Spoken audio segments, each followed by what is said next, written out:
The elbow came down fast, but this time Connor moved first. Not backward, not away, forward.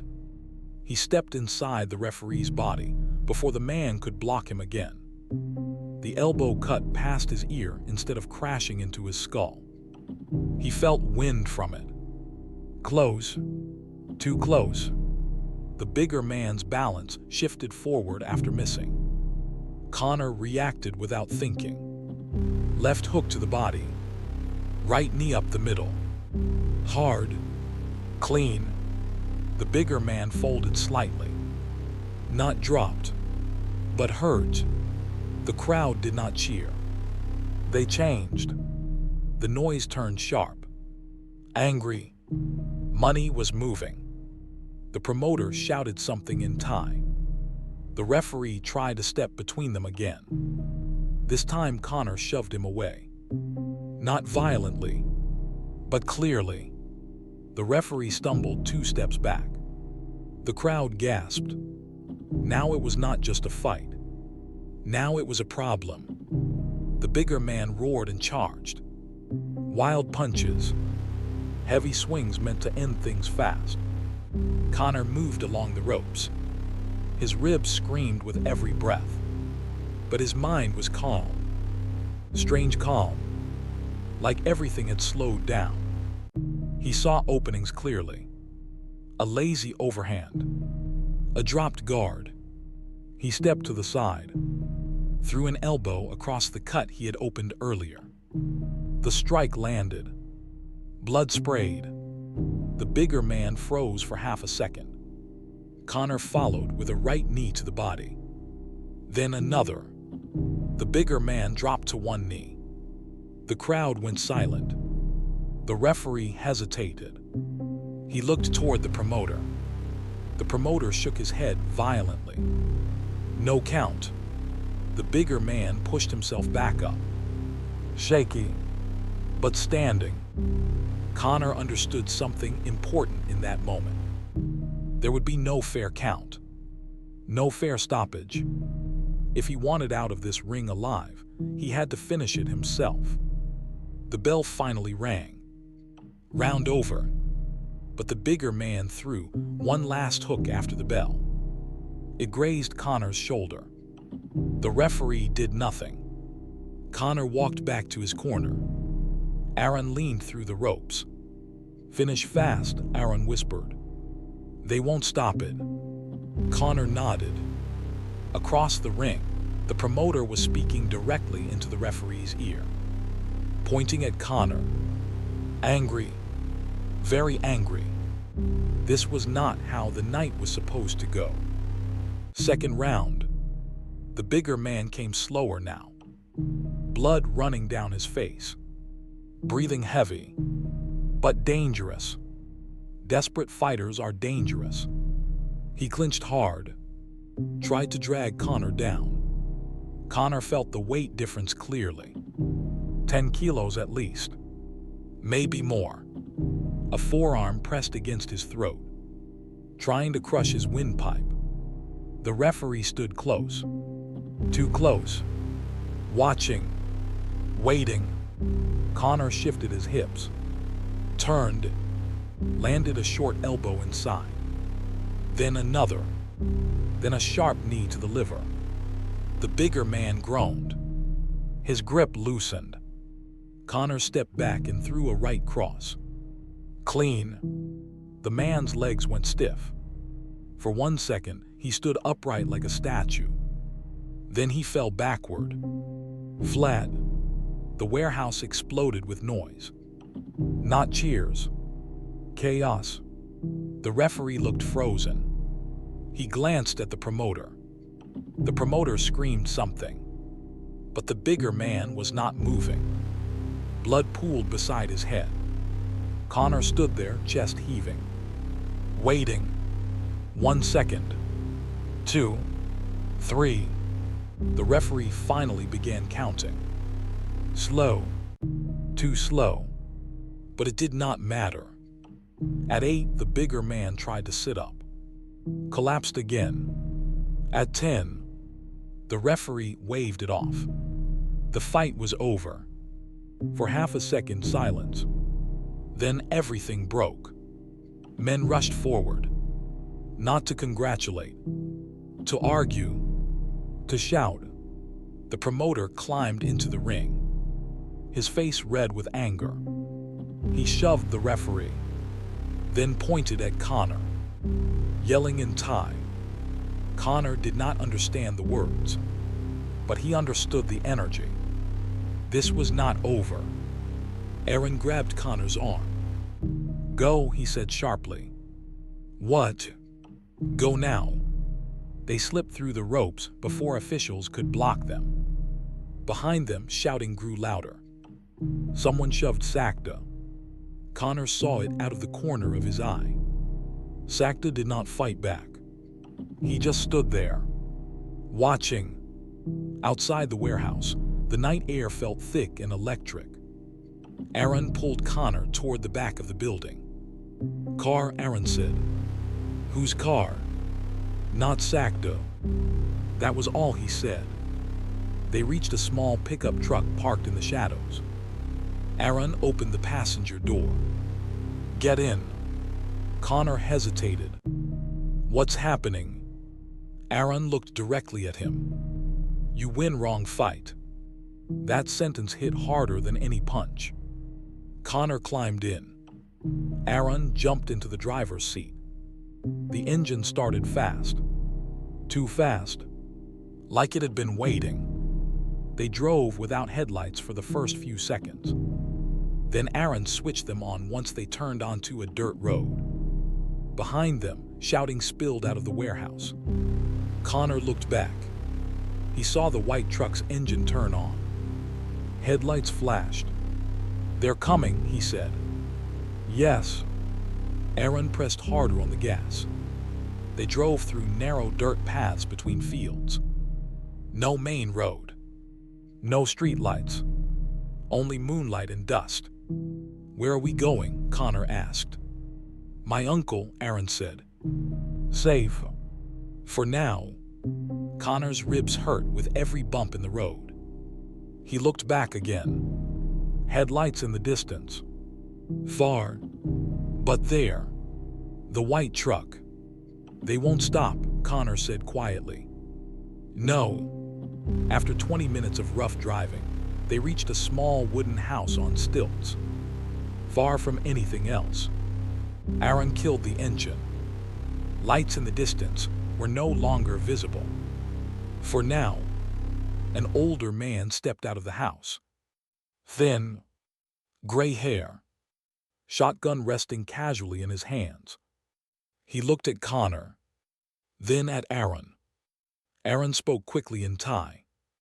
The older man listened, then nodded once. "Inside," Aaron said. Connor stepped into the house. It smelled like wood and old tea. Simple furniture. Quiet. Safe for the moment. Aaron finally looked at him fully. "You understand now?" he asked. Connor nodded slowly. "Yes. You not fighter for them, you money. And now." Aaron's face was serious. "Now you cost them money." Silence filled the room. Outside, somewhere in the distance, an engine echoed faintly. Not close, but not gone. Connor felt something shift inside him again. Not fear, not doubt. Something harder. He had refused once. He had broken the script. And now there was a price. The question was not whether they would come. The question was how far they would go. Outside, the sound of a truck engine grew louder. Much closer this time. Headlights cut through the trees and stopped at the edge of the property. The older man slowly lifted the shotgun. Aaron stepped toward the door. Connor stood behind them, breathing slow. The truck door opened. Boots hit dirt. Voices. More than one. And then, a knock on the wooden support beam beneath the house. Slow. Deliberate. The knock came again. Slow, heavy, not rushed, not afraid. They were confident. Aaron's uncle did not move at first. He stood still in the middle of the room, shotgun resting low but ready. Connor could hear his own breathing. Too loud. He tried to slow it down. Outside, boots shifted in the dirt. Gravel crunching. Then a voice called out in time. Calm. Almost friendly. Aaron replied from inside the house. His voice steady. Short answers. No panic. The voice outside laughed softly. Then said something longer. Aaron's jaw tightened. Connor stepped closer. What are they saying? He whispered. They say bring you out, Aaron said quietly. And if we do? Aaron looked at his uncle. His uncle gave a small shake of the head. They say house is wood, Aaron continued. Wood burns. The words hung in the air. Simple, clear, real. Another voice spoke now. This one deeper. Connor recognized it immediately. The promoter. Even through the wall, he knew that tone. Smooth. Confident. You fight good, the promoter called out in broken English. Very good. No one answered. You cost me much money tonight. Still calm. Still controlled. Come talk, only talk. Aaron looked at Connor. Don't answer, he whispered. Outside, something metallic clanged lightly. A tool against the truck bed. Or something else. Connor imagined gasoline cans. Matches. His ribs ached harder suddenly. His head throbbed. This was not a movie. There would be no dramatic rescue. No police. This was far from town. Far from cameras. The promoter spoke again.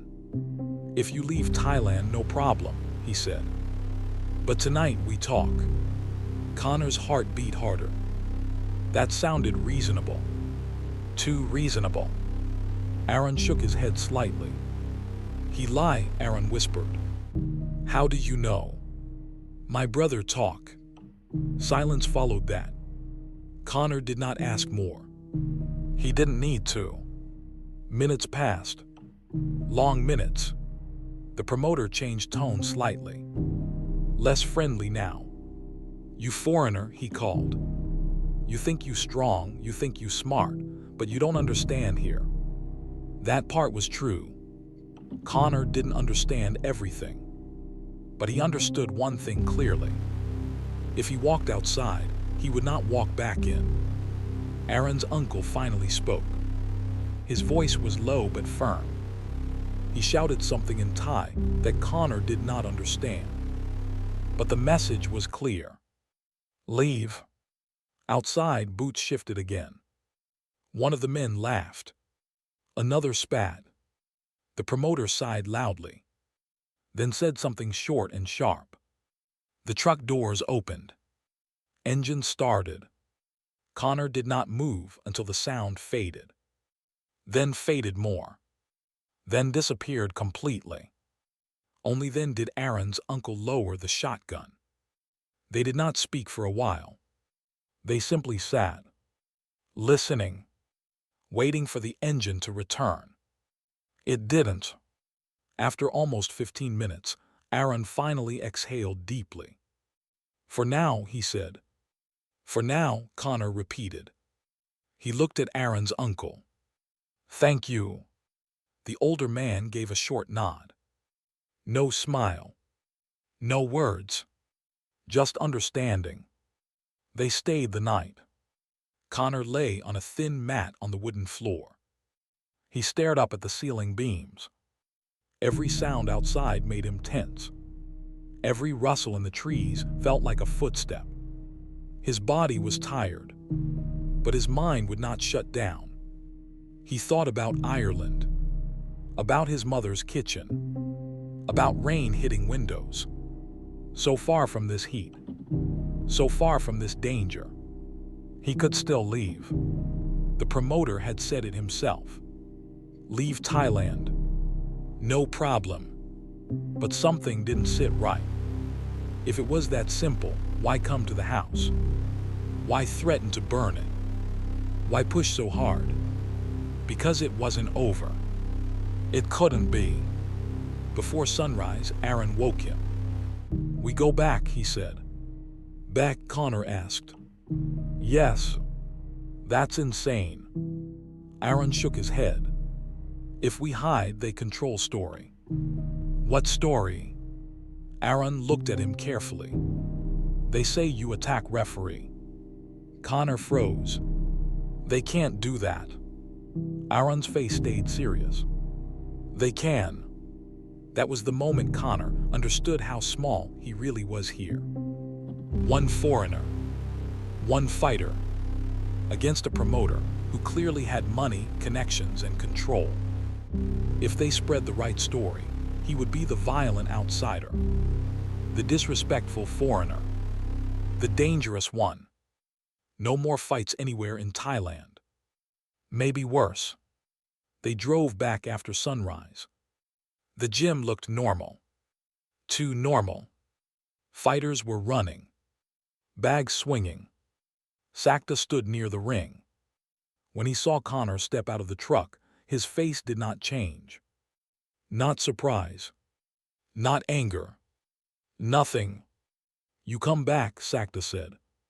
Yes, Connor replied. You cause big problem. You set me up, Connor shot back. Sakta's eyes narrowed slightly. Promoter angry. I noticed. Silence stretched between them. The other fighters pretended not to listen. But they were listening. All of them. Referee say you push him, Sakta said. He blocked me. Doesn't matter. That hit harder than anything else. Doesn't matter. Truth did not matter here. Only power did. The promoter arrived mid-morning. Not alone this time. 3 men with him. All quiet. All watching. He stepped out slowly. Looked at Connor. Smiled thinly. You run, he said. No, Connor replied calmly. I went home. The promoter chuckled softly. Home is far from here. Connor didn't respond. The promoter walked closer. Too close. You embarrass important people, he said quietly. I fought, Connor said, that's all. You fought wrong way. There it was again. Wrong way. Connor held his gaze. What do you want? The promoter studied him. Then looked at Sakta. Then back at Connor. One more fight, he said. Connor almost laughed. You're joking. No joke. Why would I agree to that? The promoter's smile faded. Because if you don't, police come, say you attack referee, say you illegal work here, visa problem. The words were smooth. Prepared. Planned. Connor felt anger rise in his chest. Hot, but controlled. You want me to lose, Connor said. The promoter tilted his head slightly. I want balance. Balance. Such a calm word.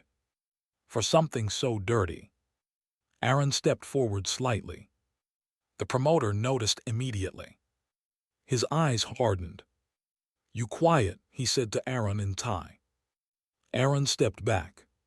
Sakta still said nothing. Connor looked at him. You're okay with this, he asked. Sakta did not answer directly. He simply said, You owe Jim. I owe nothing. You break agreement. What agreement? Sakta's voice dropped lower. First fight. Connor understood. He was supposed to lose. He didn't follow the script in the second fight either. Now the promoter had lost money twice. And they wanted it back. Through him. The promoter stepped even closer. You strong, he said quietly. Strong is good, but strong without smart die fast. Connor felt his ribs ache again. He could still walk away. Maybe. But now it was more than pride. It was control. If he agreed to lose, he would never respect himself again. If he refused, he might not get another chance. The promoter extended his hand. 3 days, he said. Private fight, finish clean, you leave after, no problem. Connor did not take the hand. He looked at Aaron. Aaron's face was tense. Worried. But something else too. Hoping. The promoter waited. The other men waited. The gym waited. Finally, Connor spoke. I need time. The promoter smiled again. You have 2 days. He turned and walked back to the truck. Before getting in, he looked at Aaron's uncle's direction down the road. Like he knew exactly where they had gone. The truck drove away, dust rising behind it. Sakta finally spoke once they were alone. You think you hero? He asked. No. You think you change system? No. Then why? Connor looked at him directly. Because I'm not a piece. Sakta stared at him for a long moment, then said something unexpected. System bigger than you. I know. Sakta nodded once, then walked away. That night, Connor sat alone near the ring. The metal ropes creaked softly in the breeze. He looked at his bruised hands, his cut forehead, his sore ribs. He had come here to become stronger, to grow up, to test himself. He had not expected this, but maybe this was the real test. Not the punches, not the kicks, the choice. Lose on purpose, or fight again knowing it might end very badly. Behind him, footsteps approached. Aaron sat beside him. You decide? Aaron asked. Not yet. Aaron nodded slowly. If you fight, they make it worse. I know. If you don't fight, maybe worse. I know. They sat in silence. Then Connor said quietly, What happened to your brother? Was it really an accident? Aaron's voice was steady when he answered. No. Silence followed. Heavy. Deep. Connor stared at the dark road beyond the gym. 2 days. 1 decision. And somewhere out there, bets were already being placed again. The next morning felt too normal. That was the strange part. The sun rose the same way. The dirt road looked the same. The heavy bags swayed gently in the warm breeze. But everything under the surface had changed. Connor felt it in his chest, like something tight had settled there. 2 days. That was what the promoter had given him. 2 days to decide whether he would bend or break. Training continued as usual. Run at 5. 10 kilometers. No one spoke. But now the silence felt heavier. Not just discipline. Tension. When they passed through the small village, an old woman stared longer than before. Connor wondered how much the story had already spread. Foreigner attacks referee. Foreigner runs. Foreigner causes trouble. It would not be hard to twist it. He was the outsider. Easy to blame. Back at the gym, Sakta called him into the office. The room was small. A desk, 2 plastic chairs, a calendar on the wall from 3 years ago. Sakta closed the door. You decide? He asked. Not yet. Sakta leaned back. You think promoter bluff? I don't know. He not bluff. Silence. He dangerous? Connor asked. Sakta did not answer directly. Instead, he said, he control many stadium here, many referees, many police. That was enough. Connor nodded slowly. And you, Connor asked. You with him? Sakta's eyes hardened slightly. I with Jim. That's not what I asked. Another long pause. Then Sakta said quietly, I borrow money when Jim almost close, during sickness time, no tourists, no fights. From him? Yes. How much? Sakta looked away. Too much. Connor felt something shift inside him. Not anger. Understanding. This wasn't just greed. It was debt. Pressure. Control. You put me in those fights to pay it back, Connor said. Yes. At my expense. Yes. Sakta's honesty was brutal. But it was real. You think I'm proud? Sakta asked suddenly. Connor didn't answer. Sakta leaned forward. You think I want this? Silence filled the room. Outside, gloves hit heavy bags in steady rhythm. Thump it. Thump it. Thump it. Finally, Sakta spoke again. If you fight one more time, lose clean, debt smaller. And if I win? Sakta's face went blank. Then no more small problem. The message was clear. If Connor won again, things would escalate. Not just for him. For everyone at the gym. That afternoon, Connor walked alone down the dirt road. Heat pressed down on him.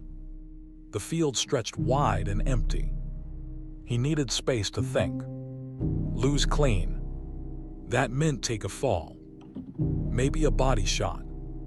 Maybe a staged knockout. Walk away after. Fly home. Alive.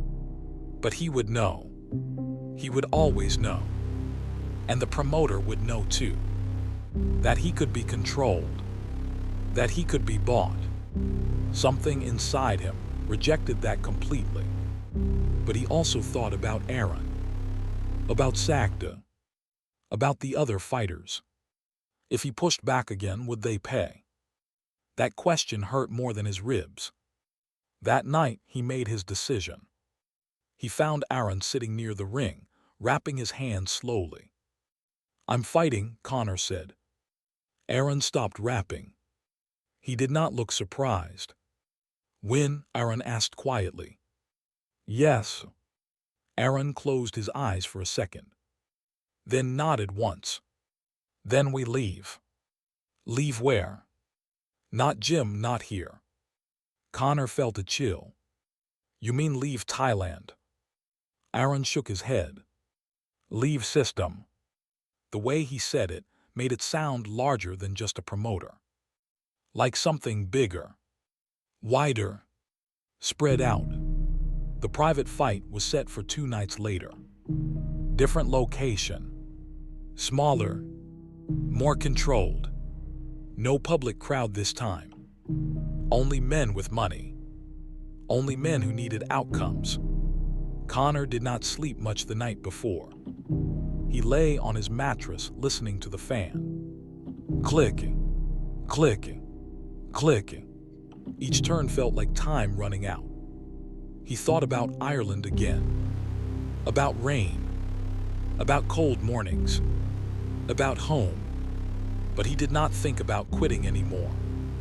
That option had left quietly sometime during the week. The warehouse this time was smaller. No banners. No announcer. Just a ring under harsh lights. Chairs arranged close around it. Maybe 20 men total. All quiet. All watching carefully. The promoter stood near the ring. Calm. Confident again. As if everything was already settled. When Connor arrived, the promoter smiled. You smart boy, he said. We see, Connor replied. The opponent stepped into the light. Not the same big man from before. This one was leaner. Younger. Fast eyes. A real fighter. No obvious weight difference. But something about him felt cold. Focused. like he knew exactly what he was here to do. Aaron leaned close before the gloves went on. "They tell him finish hard," he whispered. "I know," Connor said. The bell rang. No music. No cheer. Just the sound of leather moving. The opponent came sharp. Fast kicks to the legs. Quick jabs. Testing distance. This was different from the wild power before. This was skill. Connor moved carefully. Measured. He felt calm again. Not reckless. Not emotional. Just present. First round passed evenly. No big damage. But tension thick in the air. The promoter watched without blinking. Second round. The pace increased. The opponent landed a clean right hand. Connor's head snapped back. The crowd murmured. Money shifted. Connor felt his legs wobble slightly. But he stayed standing. He answered with a body kick. Then another. Then a sharp elbow inside that cut the opponent's cheek. Blood appeared. Small at first. Then more. The opponent's eyes changed. Anger now. Third round. Everything sped up. Clinch. Knees. Short punches. Sweat and blood mixing under bright lights. The referee stayed closer than normal again. Too close. Waiting. Connor saw the pattern now. He understood it clearly. They would wait for the moment. The perfect moment. When he was vulnerable. Then allow something illegal. Something final. Midway through the round, the opponent threw a spinning elbow. It missed. Over-rotated slightly. For half a second, his back was exposed. Connor reacted without thinking. He stepped in. Threw a straight right down the middle. Clean. Perfect. The opponent froze. Then dropped forward onto his knees. The crowd stood up immediately. The promoter shouted something sharp.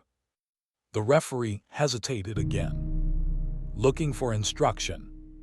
Connor did not wait. He stepped forward and threw one final legal knee to the chest. Hard. The opponent fell flat on his back. This time there was no pretending. No slow count. The man was out. The referee had no choice. He waved it off. Silence filled the warehouse. Heavy, thick, dangerous silence. Connor stood breathing hard, chest rising and falling. He did not raise his arms. He did not celebrate. He just looked at the promoter. The promoter stared back. No smile now. Only calculation. Only anger. Only something colder. Slowly, the promoter began to clap. Once, twice, soft, mocking. Then he stopped. He stepped into the ring. No one blocked him. He stood inches from Connor. "You don't understand," he said quietly. "Maybe not," Connor replied. "But I understand this." He gestured at the unconscious opponent. The promoter's eyes flicked briefly to the body. Then back to Connor. "You leave tonight," the promoter said softly. "Yes. And never come back." "Fine." The promoter leaned even closer. "If you stay, accidents happen." Connor held his gaze. Then nodded once. "Then I won't stay." The promoter stepped back. Turned. Walked out of the warehouse. The other men followed. No shouting this time. No chaos. Just something worse. Silence. Outside, the night air felt different. Still hot. But clearer. Aaron stood beside him. "You win," Aaron said quietly. "Yes. But we still leave." "Yes." They walked toward the truck. Sakta stood near the entrance, watching them. For a long moment, no one spoke. Then Sakta said, "You strong?" Connor looked at him. "I had to be." Sakta nodded slowly. "Be careful in world," he said. "It bigger than ring." "I know." For the first time, Sakta's expression softened slightly. Just slightly. Then he turned away. They drove toward the highway. Toward Bangkok. Toward something unknown. Behind them, the warehouse lights went dark. The promoter stood inside, speaking quietly on his phone. New names. New bets. New plans. The system did not break. It only adjusted. Connor looked out at the dark fields passing by. He had come to Thailand to grow up, to test himself. He did not expect this test, but he had chosen. And now there would be consequences. Ahead, the road stretched long and empty. Aaron gripped the steering wheel. "We're not safe yet," he said. Connor nodded. He knew that. In the rearview mirror, far in the distance, headlights appeared.